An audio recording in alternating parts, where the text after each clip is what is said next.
دل میں ہے ان کی محبت کی لگن، کیسی ٹھنڈی سی ہے سینے کی جلن۔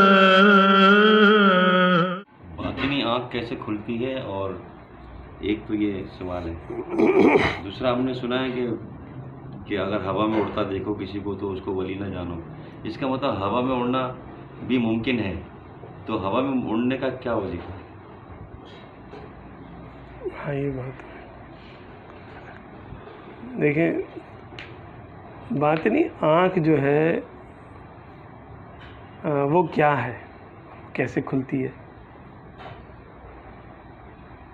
اس کی طرف ایک اشارہ ہے حدیث پاک میں کہ اتقوا فراست المؤمن فإنه ينظر بنور، کہ مومن کی فراست سے ڈرو کیونکہ وہ اللہ کے نور سے دیکھتا ہے۔ دوسری حدیث پاک میں بھی ہے جس کا مفہوم یہ ہے کہ میرا بندہ سب سے زیادہ میرے قریب ہوتا ہے فرائض کے ذریعے، پھر وہ فرائض کے ساتھ ساتھ نوافل بھی پڑھتا ہے، نوافل کی کثرت کرتا ہے، اتنی کثرت کرتا ہے کہ وہ میرے قریب آ جاتا ہے، میں اس کو اپنا دوست بنا لیتا ہوں، دوست بناتا ہوں تو پھر میں اس کے ہاتھ بن جاتا ہوں جس سے وہ پکڑتا ہے، اس کے پاؤں بن جاتا ہوں جس سے وہ چلتا ہے، اس کی آنکھ بن جاتا ہوں جس سے وہ دیکھتا ہے، اس کے کان بن جاتا ہوں جس سے وہ، یعنی حواس اللہ تبارک و تعالیٰ نے اب ادھر منسوخ کی ہے، تو یعنی اس کا خالق کے ساتھ سمجھ لیں کہ ایک روحانی رابطہ ہو جانا، اس کو کہتے ہیں آنکھ کا کھلنا، کہ وہ جب اللہ کے نور سے دیکھے تو سمجھ لیں اس کی آنکھ کھل گئی، اور اپنی آنکھ کے نور سے دیکھ رہا ہے تو پھر اب جسمانی آنکھ ہے اس کی، تو جسمانی آنکھوں سے دیکھنا الگ چیز ہے، اور اللہ کے نور سے دیکھنا پھر اس کے لیے نابینا بھی ہو تو چلے گا۔ کتنے سارے اولیاء ہیں جو کہ ظاہری آنکھیں ان کی نہیں تھیں لیکن وہ راستہ بھی چلتے تھے، صحرا میں سفر بھی کرتے تھے، سارے کام کرتے تھے، اور باطنی آنکھ سے راستہ تو کیا بندے کے اندر دیکھ لیتے تھے۔ اب باطنی آنکھ کو ہمارے یہاں ایک سائنس میں بھی بڑی ایک آج کل جو اسپریچول سائنس ہے اور ماڈرن اسٹڈیز جو ہیں اس میں بڑی اہمیت دے دی گئی ہے۔ اب وہ کیونکہ سائنس کے جو کہ متوالے ہیں اور شیدائی ہیں یا جو اسپریچول سائنسز اس کو لینا چاہتے ہیں اور پڑھنا چاہتے ہیں، اس سلسلے میں اسٹڈی کرتے ہیں، اور جو مسلمانوں سے ہٹ کر دیگر مذاہب ہیں وہ اس کو بڑا ڈسکس کرنے کی کوشش کرتے ہیں اور سمجھتے ہیں کہ کوئی تیسری قوت ہے، روحانی طاقت ہے انسان کے اندر، اور وہ جب ہم اس کو بیدار کر لیتے ہیں تو ہم پھر کچھ دیکھتے ہیں، تو وہ کہتے ہیں تیسری آنکھ جو ہے وہ یہاں پر ہوتی ہے، ٹھیک ہے۔ کچھ کہتے ہیں کہ تیسری آنکھ جو ہے وہ جیسے ہندوؤں کا کہنا ہے کہ ایک انسان کے اندر ریڑھ کی ہڈی کے نچلے حصے میں ایک طاقت پوشیدہ ہے جو کہ سانپ کی طرف بل کھائی ہوئی ہے۔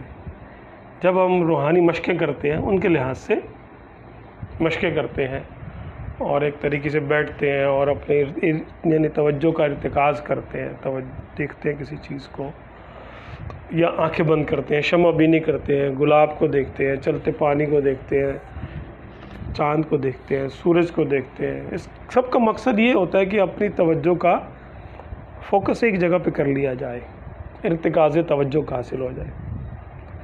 تو وہ کہتے ہیں جب ارتکاز توجہ حاصل ہو جاتا ہے تو اس دوران میں وہ جو طاقت ہے اس کو ہندوؤں کی زبان میں یعنی ہندی میں اس کو کنڈالنی شکتی کہتے ہیں، کہ وہ کنڈلی مار کے بیٹھی ہوئی ہے انسان کے ریڑھ کی ہڈی میں، اور یہ جب اوپر اٹھے گی جو اس کے یہاں تک پہنچے گی تو اندر باہر سے اس کا روشن ہو جائے گا۔ روشن کیا ہو جائے گا کہ وہ اس کے حواس خمسہ میں وہ قوت پیدا ہو جائے گی جو عام آدمی میں نہیں ہے۔ وہ ایک خاص زمانے کی حد تک دیکھ لے گا. بعض کہتے ہیں 100 سال تک دیکھ لے گا. وہ آگے ایک اندازہ اس کو ہو جائے گا کہ یہ حالات ہو سکتے ہیں، پیچھے کے کچھ حالات بتا دے گا. اسی طرح اس کی سماعت، وہ یہ کہتے ہیں کہ اس میں سماعت کا بھی فرق آ جاتا ہے، یعنی پورے اس کے حواس خمسہ سمجھ لیں ترقی پا جاتے ہیں ان کے بقول. وہ اس کو روشن ہونا کہتے ہیں، اس کو نروان بھی کہتے ہیں، وجدان بھی کہتے ہیں، اور اس کو چھٹی حص بھی وہ ہم لوگ جیسے کہہ لیتے ہیں بھائی کسی چیز کا جیسے پانچوں حصوں کے ذریعے نہ پتہ چلے، ویسے ہی انسان کو فیل ہو جائے اندرونی طور پہ، اور واقعی واقعہ وہ ہونے والا ہو، اور ہو بھی جائے تو ہم کہتے ہیں میری چھٹی حص کام کر رہی تھی. تو چھٹی حص تو خیر ایک اندازے کی بات ہے نا، وہ اس سے کچھ اندازے سے کچھ زیادہ اس پر فوکس کرتے ہیں. پھر کچھ علوم بھی حاصل کرتے ہیں وہ، جیسے ہاتھ کو دیکھنے کا علم ہے، یہ علم تو ہے نا. اسی طرح نجوم کا علم ہے. ہمارے اسلامی یعنی تعلیمات کے مطابق ان کو ایک حد تک نجوم کا علم، جس سے کہ نماز، روزہ اور یعنی مہینوں کا حساب کتاب ہم لگا سکیں، یہ جائز ہے. جعفر بھی نہیں، یہ نجوم اس حد تک ہے کہ بھئی ہم نمازوں کا اور مہینوں کا حساب رکھ سکیں، یعنی ہمیں جو عملی طور پر ضرورت پڑتی ہے اپنے دین پر عمل کرنے کے لیے، تو ستاروں کا اور ڈائریکشنز وغیرہ معلوم کرنے کے لیے اس کی اجازت ہے. قسمت کا حال معلوم کرنے کے لیے ہمیں اجازت نہیں ہے، وہ جو نا منع کیا گیا ہے. اسی طرح جو ہاتھ دیکھتے ہیں، لکیروں کا جو علم ہے، یا جو رمل ہے جس میں کچھ لکیریں کھینچی جاتی ہیں، یہ پہلے کے نازل کردہ علوم تو ہیں لیکن اب منع ہے، ہماری شریعت میں یہ منع ہے. تو ان کو بھی وہ حاصل کرتے ہیں، اور ان سب کو ملا کے وہ ایک ویژن قائم کرتے ہیں اپنا، کہ بھئی یہ فلاں چیز اس کو حاصل ہو گئی تو گویا اس کی تیسری آنکھ کھل گئی، اس کی مختلف علوم حاصل ہو گئے. اچھا، ان کی کچھ باتیں ٹھیک بھی ہو جاتی ہیں. اچھا، دوسرا ایلیمنٹ اس میں یہ بھی آتا ہے کہ کیونکہ یہ ممنوع علوم ہے، یعنی قسمت کا حال معلوم کرنا نجوم سے، اور فور سینگ کرنا یعنی پیش بھی نہیں کرنا، آگے کا کچھ دیکھنے کی کوشش کرنا، تو مستقبل بھی نہیں جسے کہتے ہیں. تو اس میں ان کی مدد جو ہے وہ بعض اوقات شیاطین بھی کرتے ہیں. اب شیاطین کا کیونکہ آپس میں ایک نیٹ ورک ہے، ہر شخص کے ساتھ ایک شیطان ہوتا ہے کم سے کم، جس کو ہمزاد کہتے ہیں، اور ہمزاد کا آپس میں ایک نیٹ ورک ہے، ایک تعلق ہے. تو وہ ایک دوسرے کو خبریں دے سکتے ہیں. مثال کے طور پہ اگر کوئی شخص ہمزاد کا عامل ہو جائے، ہمزاد اس کا معاون ہو جائے، کسی طریقے سے بھی اس نے ہمزاد کو اپنے سے مانوس کر لیا یا تابع کر لیا اس کو، اب وہ کسی بھی شخص کا نام سن کے، اس کی ماں کا نام سن کے، اس کے پسینے کی خوشبو سونگھ کر، اس کے تکیہ لباس کو دیکھ کر، اس کے پاؤں کی مٹی لے کر، اس کے کنگھے میں یعنی جو بھی اس کے ساتھ باڈی ٹچ میں آئی کوئی چیز، اس میں اس کے اثرات انسان کے آ جاتے ہیں، اس کو سونگھ کر وہ اس کے ہمزاد سے رابطہ کر سکتا ہے. یہ ہمزاد اس کے ہمزاد سے رابطہ کر لے گا اور اس کے گزشتہ زندگی کے سارے احوال بیان کر سکتا ہے کہ بھئی تم نے یہ کیا، یہ کیا، یہ کیا، یہ کیا. اب یہاں وہ شخص بیٹھا ہوا ہے، اور عامل جو ہے یا جو یہ دعویٰ کرتا ہے مجھے تیسری آنکھ حاصل ہو گئی ہے، وہ جو ہے اس کی زندگی کے گزشتہ احوال جو ہے نا بتانا شروع کر رہا ہے. کچھ خفیہ بھی ہوتے ہیں کہ وہ نہیں چاہتا کہ دوسروں کو پتہ چلے، وہ بھی بتا رہا ہوتا ہے تم نے یہ سوچا، تم نے یہ کیا، یوں کیا، فلاں وقت یہ کیا، فلاں وقت یہ کیا، فلاں وقت یہ کیا. وہ کہتے ہیں بابا یہ تو کوئی بہت بڑا ولی اللہ ہے، تو میری ساری کتھا جانتا ہے، میری ساری زندگی کے میرے احوال جانتا ہے یہ تو، حالانکہ وہ نہیں جانتا خود. اس نے ہمزاد کو بولا کہ اس بندے کے احوال مجھے معلوم کر کے بتا. اس نے اس کے ہمزاد کو پکڑا, رابطہ کیا کسی ذریعے سے.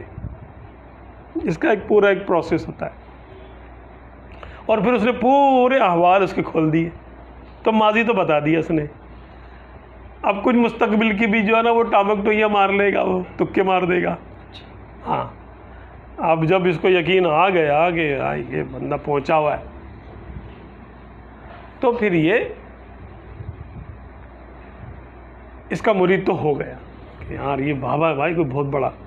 اچھا, ہمزاد مستقبل نہیں بتا سکتے؟ مستقبل نہیں بتا سکتا, نہیں بتا سکتا, موجودہ اندازہ ہو سکتا ہے. موجودہ جو عاملین ہیں یہی حرکت کر کے لوگوں کو اپنا گرویدہ کرتے ہیں. بالکل بالکل, اور کیا ان کے پاس کوئی وحی تو نہیں آئے گی, ان کے پاس فرشتے تو نازل نہیں ہوتے. صحیح بات. ہاں نا, سیدھی سی بات ہے, ان کے احوال ایسے ہوتے نہیں. اس طرح پیر اور عامل مشہور ہو جاتے ہیں.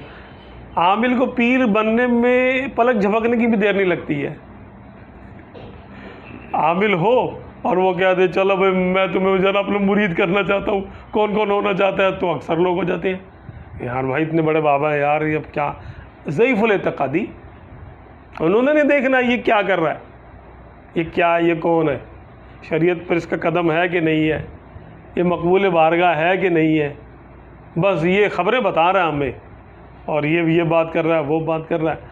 اچھا, پھر کیونکہ جو علوم, کچھ علوم ایسے بھی ہیں جن سے آئندہ کے واقعات کا اندازہ ہوتا ہے, جیسے نجوم ہے, ٹھیک ہے, اس سے آئندہ کے واقعات کا اندازہ ہو سکتا ہے, ٹھیک ٹھیک نہیں لیکن ایک اندازہ ہو جاتا ہے.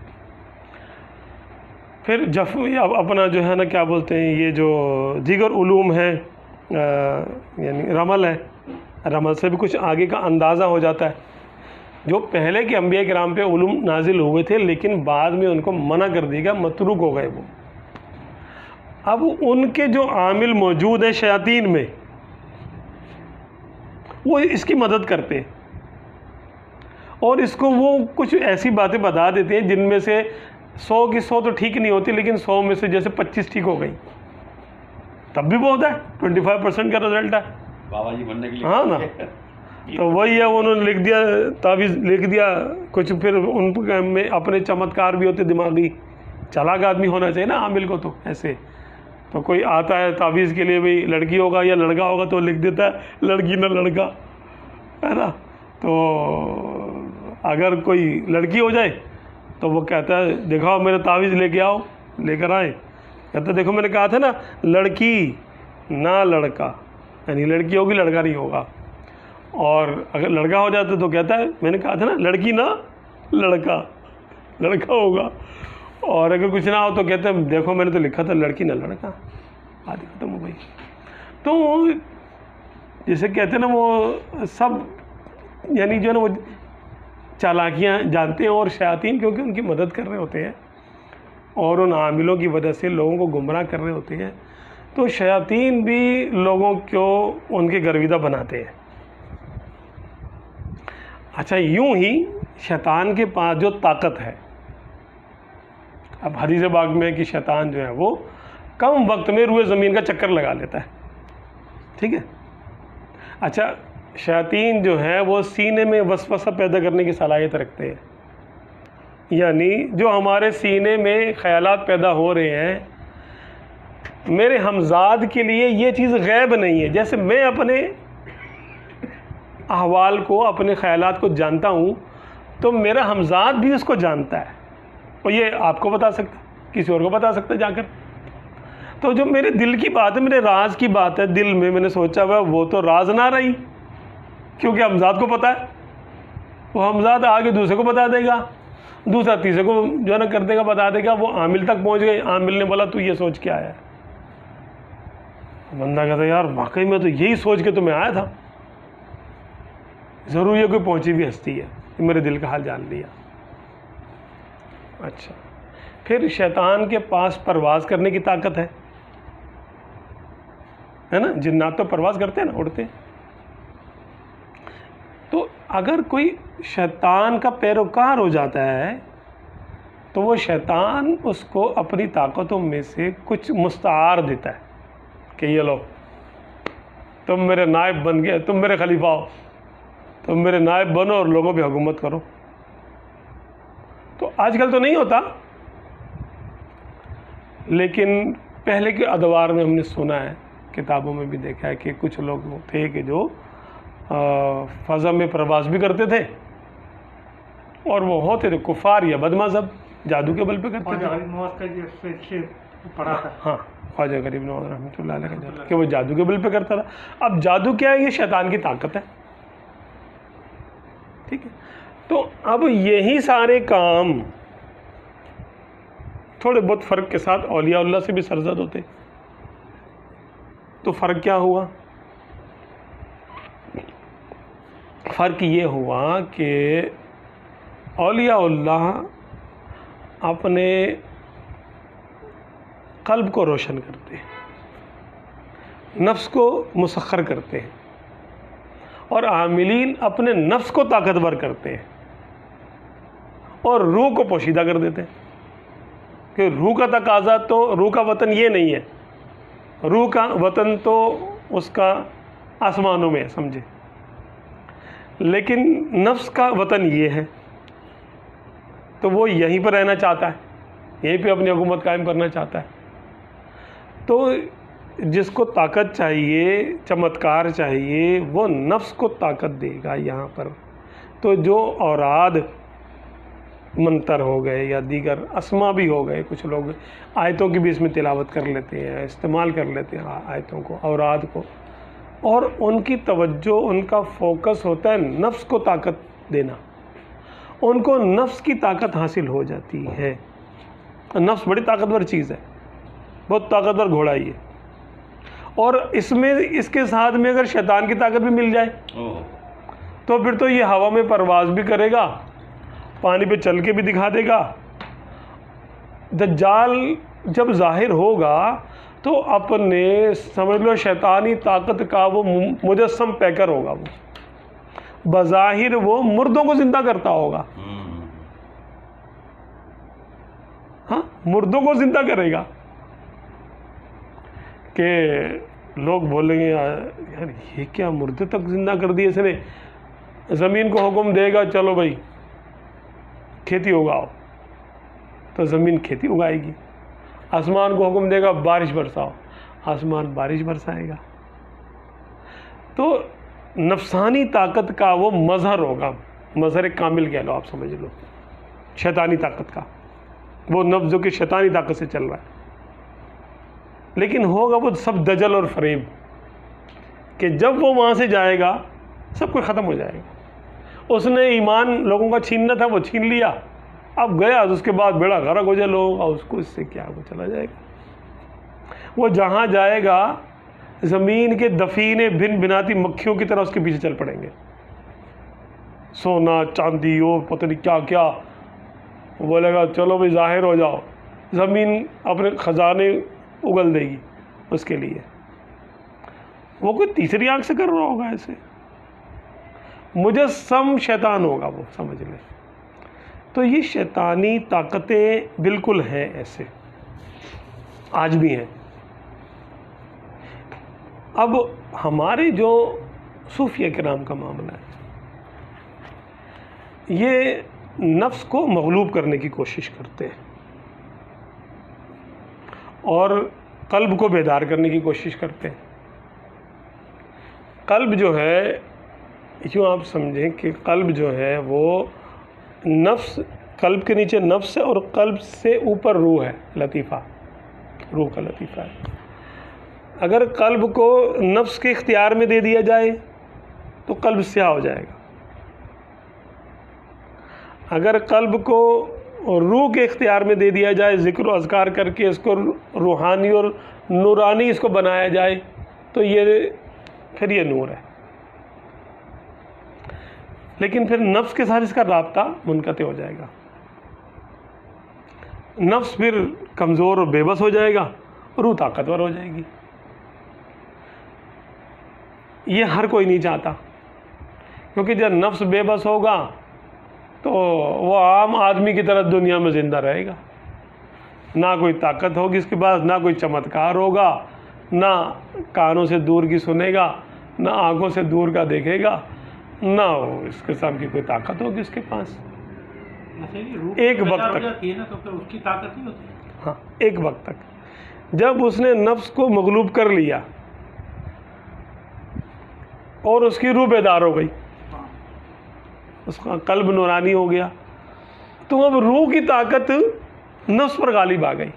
ہاں، اب اس کا جو نفس ہوگا وہ نفس مطمئنہ ہو جائے گا۔ اب وہ اس حدیث پاک کا مصداق ہو جائے گا کہ میں اس کے ہاتھ بن جاتا ہوں، میں اس کے پاؤں بن جاتا ہوں، کیونکہ روح جو ہے وہ امر ربی ہے۔ تو گویا وہ امر ربی سے دیکھ رہا ہے، امر ربی سے سن رہا ہے، امر ربی سے بول رہا ہے، امر ربی سے پکڑتا ہے، امر ربی سے چلتا ہے، سارے کام وہ امر ربی سے کرتا ہے۔ تو گویا اس کے ہر حرکت اور ہر سکنت میں اللہ تعالیٰ کی مدد شامل ہوتی ہے۔ اس کا وہ مقابلہ نہیں کر سکتا، جو نفس جو شیطانی نہیں۔ نفس ہے وہ اس کا مقابلہ نہیں کر سکتا۔ مقابلے کی جب بات آئے گی تو اولیاء اللہ ہمیشہ جادوگروں پہ غالب آئے، ہاں، کیونکہ جادو ایک دھوکہ ہے، کیونکہ شیطان دھوکے باز ہے، دجال ہے، فریبی ہے، لڑوا کے بھی جو ہے نا بھاگ جاتا ہے، مروا دیتا بندے کو، پھر کہتا ہے انی اخاف اللہ رب العالمین۔ بدر میں کیا کیا اس نے؟ مروا دیا سب کو۔ حدیث یہ جو کیا بولتے ہیں قرآن پاک میں ہے اور احادیث میں ہے اس کی تفسیروں میں کہ بدر کے وقت جب مسلمانوں کا لشکر تھا تو کفار کو یہ لگ رہا تھا، شیطان ان کو دکھا رہا تھا کہ یہ 300 تو نہیں ہے، یہ تو ہوں گے کوئی 20-25 افراد ہوں گے، 30 افراد ہوں گے۔ ان کو دکھا رہا تھا کہ چھوٹا سا گروہ ہے، خالی تم یوں کر کے جاؤ گے تو تم نے ان کو صفائی کر دی، نہیں کیا کچھ بھی نہیں ہوگا، صفائی ہو جائے گا مسلمانوں کا، تو تم بھاگنا نہیں، لڑو۔ ورنہ وہ جانے کی سوچ رہے تھے پہلے، عتبہ نے منع کیا تھا نہیں جاؤ نہیں جاؤ، نہیں لڑو جا کر۔ اس نے شیطان نے بولا ابو جہل کی زبانی کہ ارے اتنے سے تو ہے، مار کے ختم کرو سب، چین سے رہنا پھر جا کر۔ تو جب مسلمانوں کا لشکر سامنے آیا تو جب یہ بالکل سامنے آ کے فرشتے جب اتر گئے، نازل ہو گئے، تو یہ بھاگنے لگا، تو یہ جو نا شکل انسانی میں تھا، تو اس کو کسی نے اس کو روکا، بولا تو ہمیں یہاں لے کر آیا، تو اب کہاں جا رہا ہے؟ تو اس نے مشہور جملہ اس نے بولا انی ارا ما لا ترون، میں وہ دیکھ رہا ہوں جو تم نہیں دیکھ رہے، انی اخاف اللہ رب العالمین، میں اللہ رب العالمین سے ڈرتا ہوں۔ بھاگ گیا وہاں سے۔ تو شیطان کا کام یہی ہے، ایک حد تک مدد کرتا ہے، مدد کیا کرتا ہے، ایک حد تک دھوکہ دیتا ہے، دھوکہ دینے کے بعد جب بالکل کھائی پہ پہنچ جاتا تو دھکا دے کے بھاگ جاتا وہاں سے، خود تھوڑی گرے گا وہاں پر۔ تو شیطان کے جس نے بھی شیطان پہ بھروسہ کیا وہ مارا گیا۔ نمرود کے کان میں کون بولتا تھا تو خدا ہے؟ جی۔ فرعون کو کس نے یقین دلایا تھا تو خدا ہے؟ اور آج کے جو فرعون ہیں ان کو کون کہتا ہے تمہارے جیسا کوئی نہیں ہے؟ یہی ہے نا، سب کو مشورے دیتا ہے یہ، اور ان کو چمتکار بھی دکھاتا ہے کہ دیکھو اگر تم یہ کرو گے تو میں یہ کر دوں گا، تم میری پوجا کرو، تم میری بات مانو، پوجا نہیں کرتے تو کم سے کم بات ہی مان لو، میری بات مان لو تو میں تمہیں یہ چیزیں دے دوں گا، اور دیتا ہے شروع میں بڑی فیسلٹیز دیتا ہے، آخر کار کیا ہوتا ہے؟ بری موت مرتا ہے۔ الامان، یہ جو عاملین ہوتے ہیں اس قسم کے جعلی یا جو سفلی اور کالا علم کرنے والے عاملین ہوتے ہیں، ان کے آپ انجام دیکھیں ذرا، الامان والحفیظ، بہت برا حال ہوتا ہے، بہت ہی برا حال ہوتا ہے۔ نمرود کا کیا حال تھا کہ اللہ تبارک و تعالیٰ نے ایک مچھر کو حکم دیا، مچھروں کو بھیجا اس کی فوج پہ جاؤ حملہ کرو۔ ایک مچھر نے بولا یا اللہ تعالیٰ مجھے تو موقع دے، میں اس کو نمرود کو میں نمٹتا ہوں۔ اس کے ناک میں رینگ کا اندر گیا اور جا کے دماغ میں جا کے بیٹھ گیا، یہاں پہ نا خالی جگہ ہوتی ہے نا جو، جا کے بیٹھ گیا اور اس نے وہاں سے اس کو کاٹنا شروع کیا۔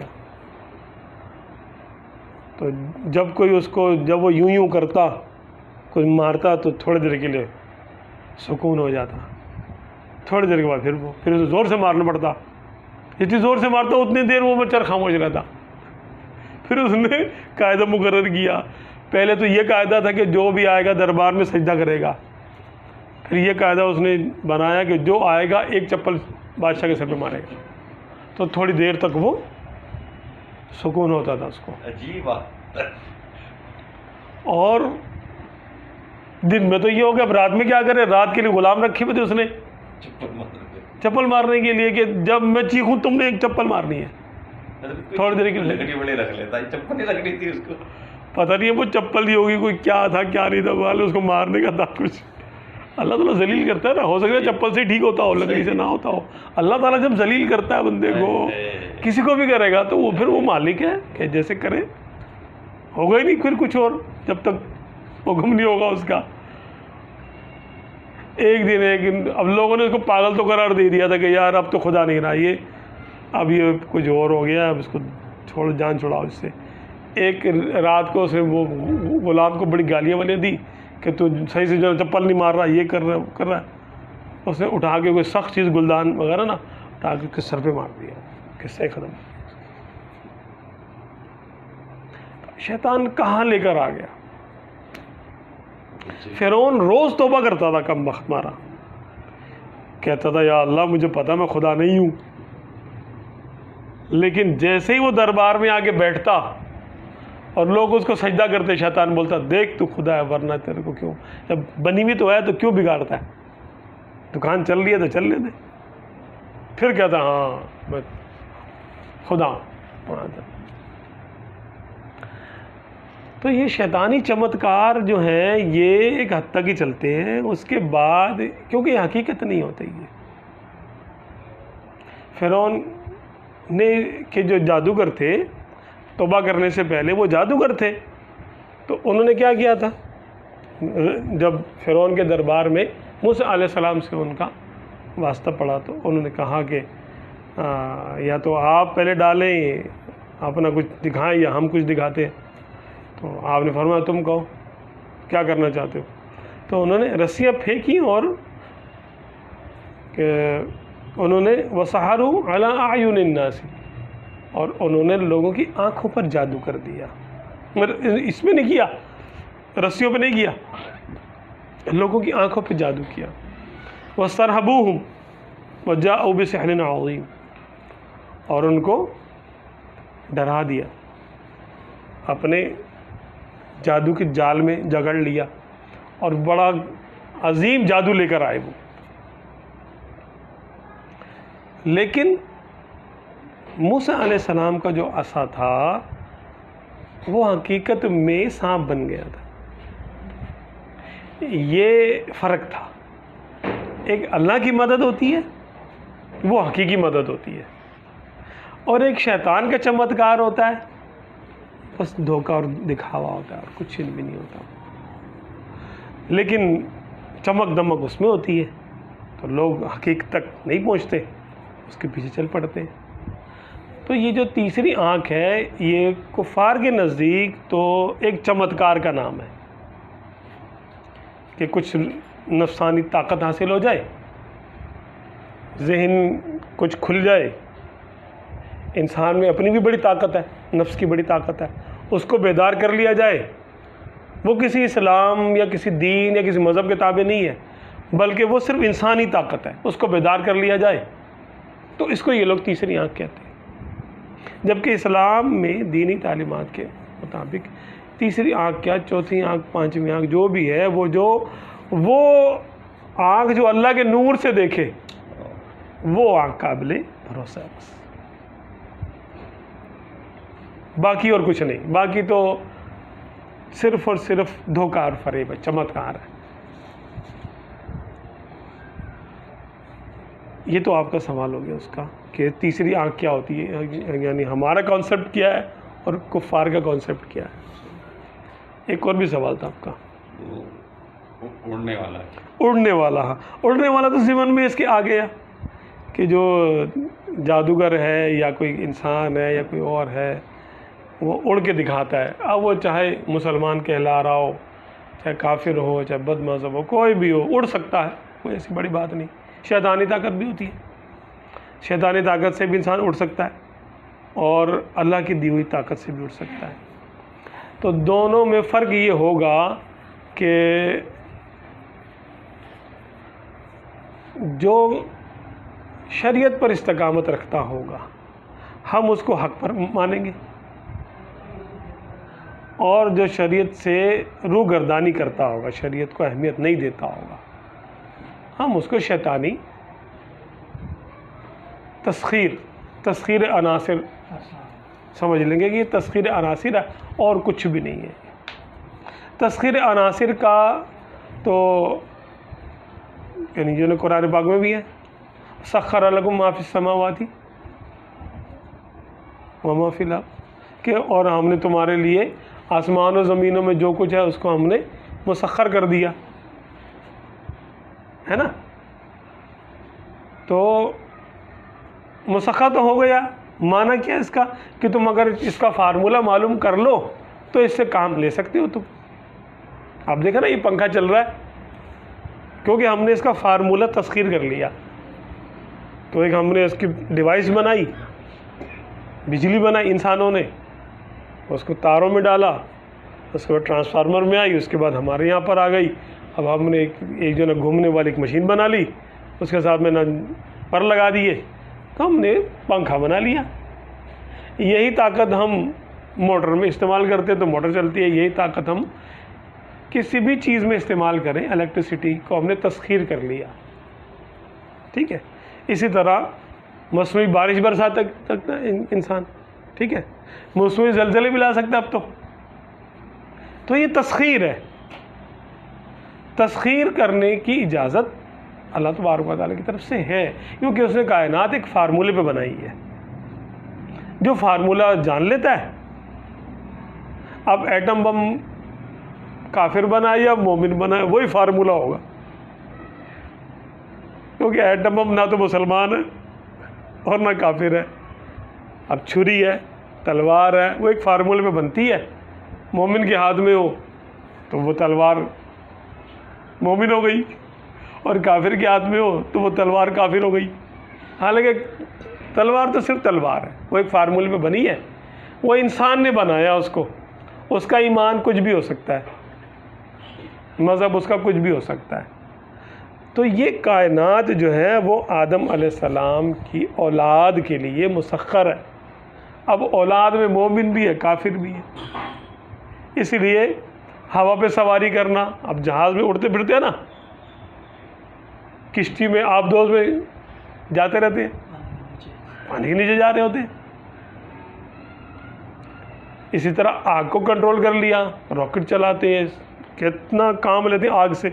سوئی گیس دیکھیں سب کے چولہوں میں آتی ہے، جلتی ہے، کنٹرول ہے نا. تو کنٹرول اور تسخیر یہ اللہ تبارک و تعالیٰ نے انسان کے لیے رکھی ہے. اس کا تعلق انسان کے ساتھ ہے، ایمان اور کفر کے ساتھ تعلق نہیں ہے اس کا. تو کوئی بھی اگر اپنے حواس کو کنٹرول کر لے تو وہ یعنی ہوا میں اڑ سکتا ہے، پانی پہ چل سکتا ہے، اپنے آپ کو لطیف کر لے اگر وہ کر سکتا ہے. بڑی بات نہیں ہے یہ، یعنی ناممکنات میں سے نہیں ہے، کر سکتا ہے. لیکن اس کے کرنے سے فائدہ نقصان کیا؟ اگر مقصد دنیا حاصل کرنا ہے تو مردود ہے کہ دنیا تو جو نصیب میں لکھی ہے وہ ملے گی. اب چاہے ہوا میں اڑو چاہے آپ پانی پہ چلو. اور اگر اللہ کو راضی کرنا ہے تو اللہ تعالیٰ اس سے راضی نہیں ہوتا کہ تم پانی میں چلو گے یا ہوا میں اڑو گے. وہ اس نے اپنے رضا کے فارمولہ بتایا اس نے کہ میں کیسے راضی ہوتا ہوں، کن کن کاموں سے میں راضی ہوتا ہوں، تم وہ کرو کہ میں تم سے راضی ہوں. اس کے لیے پانی پہ چلنے کی ضرورت نہیں ہے. ہاں، اولیاء اللہ کو بطور عزت و کرامت کوئی ایسا مقام و مرتبہ، کوئی ایسا فعل ان سے سرزد کروایا جاتا ہے کہ لوگوں میں ان کی عزت قائم ہو جائے. اس کو کرامت کہتے ہیں. یہ ما فوق الفطرت ہوتا ہے کہ عام طور پہ جو لوگ نہیں کر سکتے، ناممکنات میں سے ہوتا ہے وہ کام. عوامی اعتبار سے، وہ ان سے سرزد ہو جاتا ہے.